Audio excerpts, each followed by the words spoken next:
વિદ્યાર્થી મિત્રો, આ વિડીયોમાં આપણે તત્વજ્ઞાન વિષયના પ્રકરણ 2માં વિભાગ એમાં પૂછાતા પ્રશ્નો અને તેના જવાબો શીખીશું. તો ચાલો શરૂ કરીએ શીખવાની. પ્રશ્ન 1. નીચેનામાંથી દલીલ માટેનું રૂપ ઓળખાવો. વિકલ્પો: એ. નિષેધ પી તેથી ક્યુ. બી. પી શરતી ક્યુ. સી. નિષેધ પી તેથી ક્યુ. ડી. પી શરતી ક્યુ.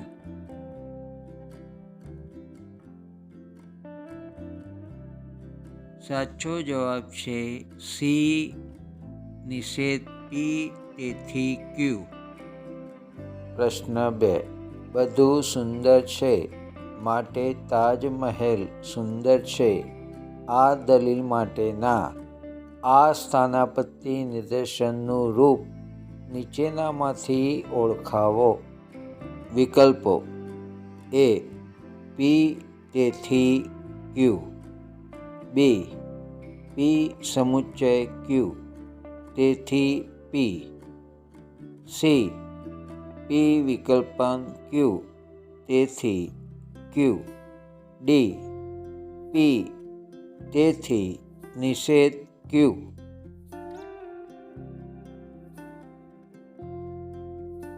સાચો જવાબ છે એ. પી તેથી ક્યુ.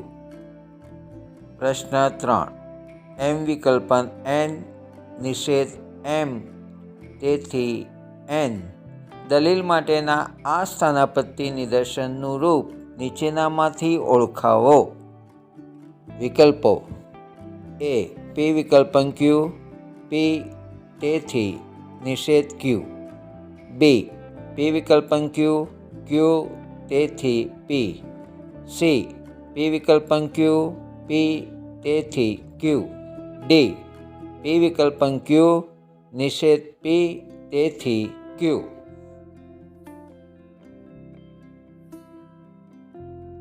સાચો જવાબ છે ડી. પી વિકલ્પન ક્યુ. નિષેધ પી તેથી ક્યુ. પ્રશ્ન 4. સત્ય આધાર વિધાન અને અસત્ય ફલિત વિધાનવાળી દલીલ કેવા પ્રકારની હોય છે? વિકલ્પો: એ. સત્ય. બી. અપ્રમાણભૂત. સી. પ્રમાણભૂત. ડી. અસત્ય.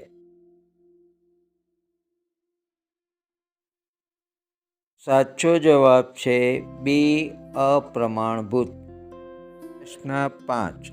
જે દલીલ અપ્રમાણભૂત ન હોય તે દલીલ કેવા પ્રકારની હોય છે? વિકલ્પો: એ. પ્રમાણભૂત. બી. સત્ય. સી. અસત્ય. ડી. શંકાસ્પદ.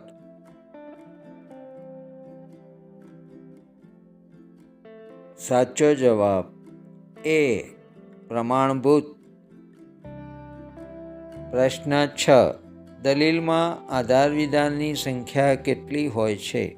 વિકલ્પો: એ. 2. બી. 1 કરતાં વધુ. સી. 1. ડી. 1 કે તેથી વધુ.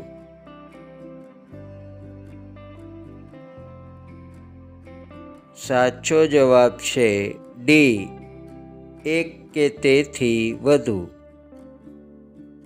પ્રશ્ન 7. દલીલમાં ફલિત વિધાનની સંખ્યા કેટલી હોય છે? વિકલ્પો: એ. 2. બી. 1. સી. 4. ડી. 3.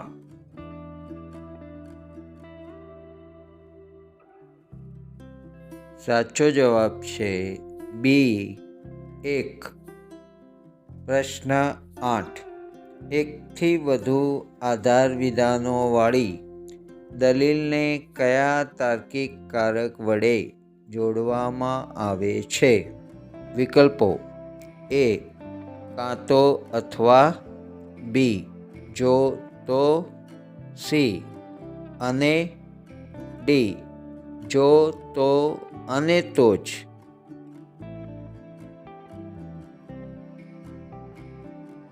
સાચો જવાબ છે સી અને.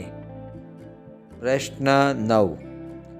આધાર વિધાનોને એક જ સમુચ્ચયમાં સાંકળવાથી આધાર વિધાન માટેના કેટલા સ્તંભ રચાય છે? વિકલ્પો: એ 1, બી 4, સી 2, ડી 8.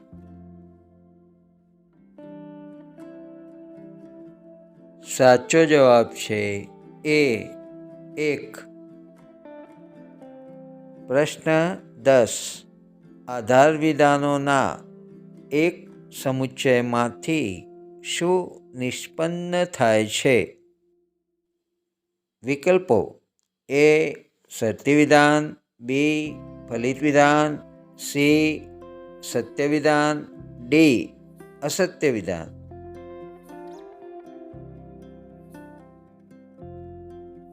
સાચો જવાબ છે બી ફલિત વિધાન. ચેપ્ટર 2ની જેમ ચેપ્ટર 3 પણ શીખવા માંગતા હોય તો વિડીયો લાઈક કરો, શેર કરો, સબસ્ક્રાઈબ કરો. Thank you. આભાર.